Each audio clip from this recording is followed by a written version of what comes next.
Never say you're sorry. Those are the words of NCIS Special Agent Leroy Jeffro Gibbs. He's an agent of quick wit and a dry sense of humor. This is a documentary that will detail the events of the life of Leroy Jeffro Gibbs. NCIS Special Agent Leroy Jeffro Gibbs was born in Stillwater, Pennsylvania in 1958. He is the son of Jackson and Ann Gibbs. Jackson was the owner of the local general store. Ann separated from Jackson when Gibbs was at a young age, so Gibbs didn't see his mom for much of his life. Later on, his mom suffered from cancer and committed suicide. Gibbs graduated from high school in 1976, and instead of going to college, he decided to serve his country and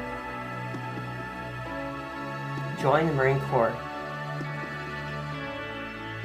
He met a friend at boot camp, Joe Madison, who later got transferred to Japan, and he found out died in a plane crash.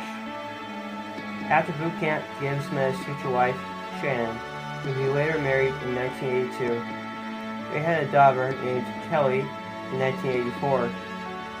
Gibbs' life changed forever in 1991, because while Gibbs was serving his country in Desert Storm, his wife and his daughter witnessed the murder of another Marine by the Mexican drug cartel member Pedro Hernandez. After this, Shannon testified, and Pedro assassinated Kelly and Shannon. After Gibb learned of their deaths, he was devastated. He later joined NIS in 1991, now NCIS. Mike Franks was his boss as head of the NCIS team. Gibbs was part of the Fed 5, a team of 5 NIS agents who cracked cases with a good track record. Part of this team was Dwayne Cassius Pride, who Gibbs apparently met during his time in the Marine Corps. Dwayne would later work with Gibbs in New Orleans jurisdiction matters. Between 1991 and 2003, Gibbs married 3 more times and divorced 3 more times. Gibbs' first wife, Shannon, was a redhead. All his ex-wives were redheads. I think you can see the theme here. Gibbs served as a good agent during his time, and in 1996, Mike Franks left NCIS after the Kohabar Towers bombing. After Franks resigned, Gibbs took over as the leader of the Major Case Response Team at NCIS. Gibbs would have been 38 years old at this time and has been the leader ever since. The Fed 5 would have disbanded probably around this time or a year or two earlier.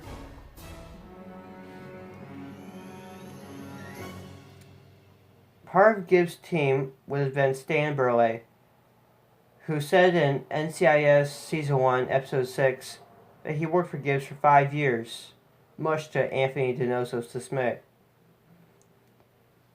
So it's probably wise to assume that Stan Burley worked for Gibbs between 1996 and 2001.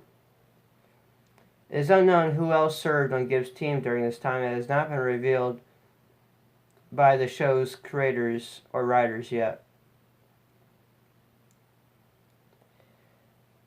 2 years before the events of Season 1 of NCIS in 2001, Gibbs met Anthony DiNozzo while he was on an undercover operation, and DiNozzo was a Baltimore cop. Gibbs recruited DiNozzo into NCIS. Gibbs' past has always been a rich one that serves as a good background for his adventures during the series. Throughout the series of NCIS, Gibbs has many adventures, as he solves many cases with his major case response team that he commands, investigating crimes relating to the Navy and Marine Corps. Gibbs was first introduced in the JAG two-part episode Ice Queen and Meltdown, where he and his team, consisting of Anthony DiNozzo and Vivian Blackadder at the time, investigated the death of a JAG lawyer. They suspected Rab at the time, Harmon Rab that is, and Gibbs arrested him. Gibbs' gut told him that Rab wasn't the actual killer though later, and he proved him innocent. As the series began for NCIS in Season 1 with the episode Yankee White, Gibbs and his team investigated the death of a naval commander, Ray Trapp, who died just minutes after returning from lunch with the President of the United States. He also clashed with Secret Service agent Caitlin Todd, and after some headbutting, the two reluctantly agreed to a joint investigation.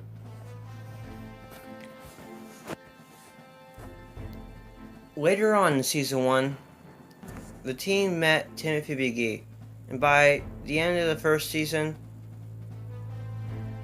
and into the second season, Timothy McGee joined the team for good.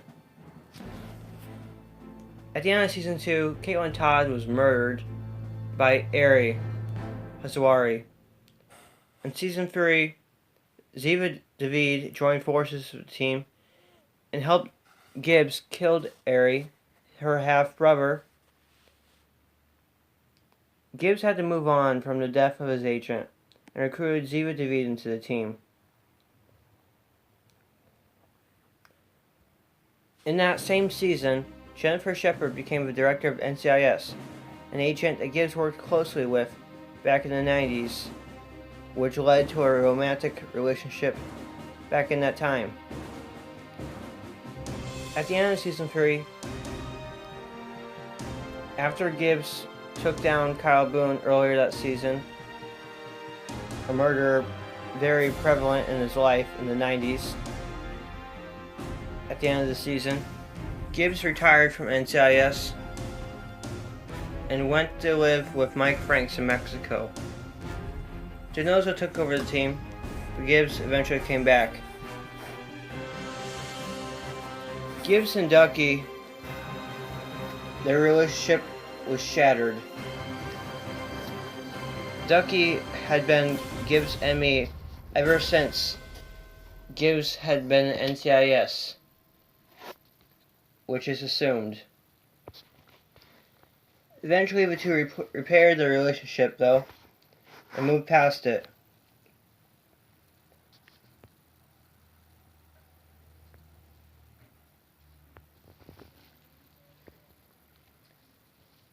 Eventually, Jenny left NCIS, the show, when she was killed.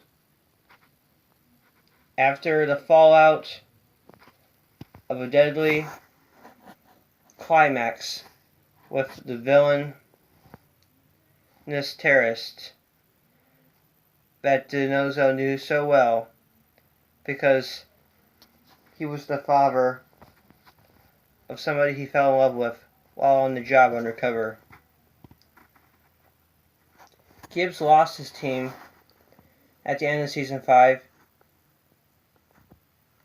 because of the Trojan Horse affair, and he gained a new team.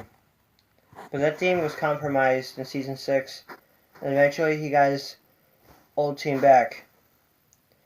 Gibbs and his team went through many of these type of ordeals over the years. Gibbs had many allies to help him through all this. Cornell was introduced in the pilot episode, an FBI agent who butt heads with NCIS and Gibbs. It was later revealed that Gibbs and Cornell share the same ex-wife. The two over the years have worked in conflict with each other, but eventually form a great team. Gibbs had a relationship with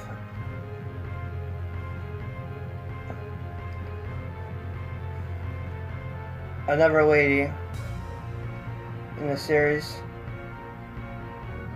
but that relationship eventually went away. That lady was an Army colonel who Gibbs could pursue the relationship with, but that eventually ended and dissolved quietly on the series. Years later on the series, Gibbs' past was dug up, and he was in danger of going to jail for the murder of Pedro Hernandez, who killed his wife and his daughter back in the 90s. This was eventually cleared up, and Gibbs didn't end up paying the price. But he did, earlier on, take down the cartel family that wanted revenge for the murder of their father.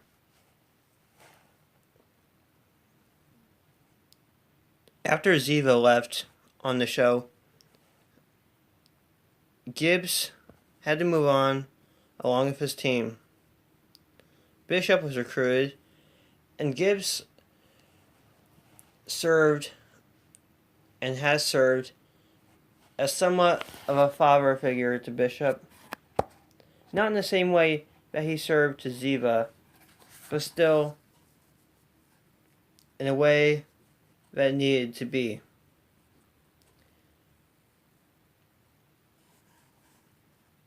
During season 11 of NCIS, a crossover happened, and Gibbs met up with his old friend, Dwayne Cassius Pride, who he used to work on the Fed 5 team with at NCIS. After his run-in and help solving him and his team in New Orleans and DC, Gibbs continued his work at the agency. During season 12, things heated up when Gibbs suffered a devastating personal loss because of Sergei Mishinev, who killed one of his ex-wives. Gibbs wanted revenge, and he was eventually able to take down the Russian villain. At the end of season 12, Gibbs was shot twice by a kid who was recruited by a cult-like organization recruiting kids into killing. Gibbs eventually recovered, but at the hands of Dr. Cyril Taft, who operated on Gibbs, ultimately saving Gibbs' life, with Gibbs ultimately returning to active duty a few months later, but not without suffering a few emotional scars first. Gibbs continued on his work, and after DiNozzo, who he worked with at NCIS for the past 15 years, left, Gibbs eventually recruited Clayton Reeves and the other NCIS agents into his team during season 14. Gibbs continues to work admirably with his team and never doubts his gut. Gibbs is hard-nosed. His personality is not one to be wavered with. His interrogation tactics are strong. He's picked up many skills during his time in the Marines and on the job at NCIS. He has many close relationships. He has a family-like bond with those at NCIS. His team is his family. He is addicted to caffeine, and he shares that with Abby Shuto, his forensics officer, who probably considers her a daughter of his own. They've worked together at NCIS for an unspecified amount of years, but before the show even started. He has worked with Ducky probably since the beginning of his days at NCIS. A man who will tell you stories and moral guidance along with his irrevocable sense of medical expertise. Gibbs has had many allies throughout the years and also broken many relationships, as he has had to power through.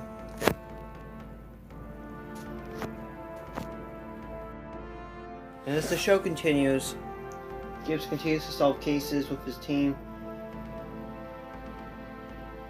and the possibilities are endless for where the writers could take this character. He could end up becoming a director of NCIS, or he could even become a victim of death,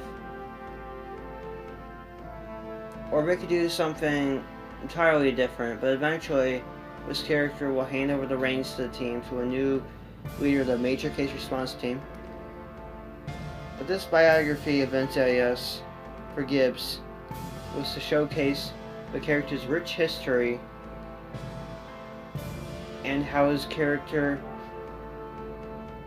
is one that does not give up lightly, and that this character has evolved much throughout the series and is one with a great sense of loyalty to his country with patriotism. The writers have done a great job with this character, and that is the point of this biography.